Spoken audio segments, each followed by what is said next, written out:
Fact News.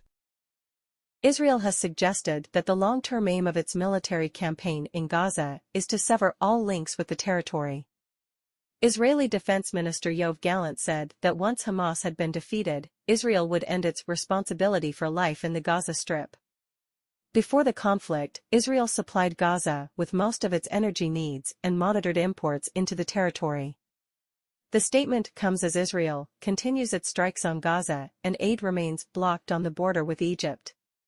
The bombardments are a response to attacks by Hamas gunmen on Israel on October 7, in which at least 1,400 people were killed and 203 taken hostage.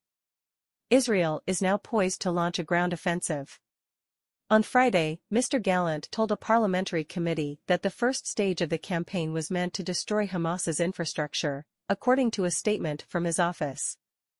Israeli forces, he added, would then launch operations at lower intensity to eliminate pockets of resistance.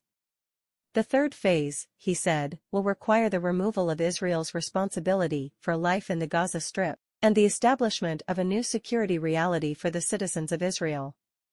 Although Israel withdrew from Gaza in 2005, the UN regards the Strip along with the West Bank and East Jerusalem as occupied land and considers Israel responsible for the basic needs of its population.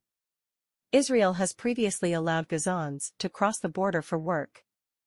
It has also overseen imports into the territory to prevent weapons from reaching Hamas. Following the October 7 attacks, it cut electricity supplies, as well as deliveries of food and medicines. The UN calls the situation there beyond catastrophic. The US and Egypt have reached a deal allowing some supplies to start bringing relief Gaza's 2.2 million residents. An initial convoy of 20 trucks had been expected to enter southern Gaza through the Rafah border crossing on Friday, but they are still stuck on the Egyptian side. On Friday, UN Secretary-General Antonio Guterres visited the crossing with a plea for aid trucks to be allowed into the territory.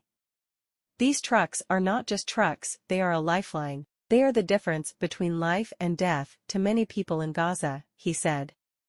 What we need is to make them move.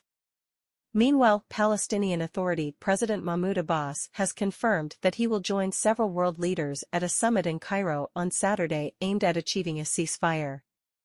The event, hosted by Egyptian President Abdel Fattah al-Sisi, will involve talks on trying to end the Israeli-Palestinian conflict based on a two-state solution. Those attending will also include Mr. Guterres and representatives from the EU, as well as several Arab and European countries.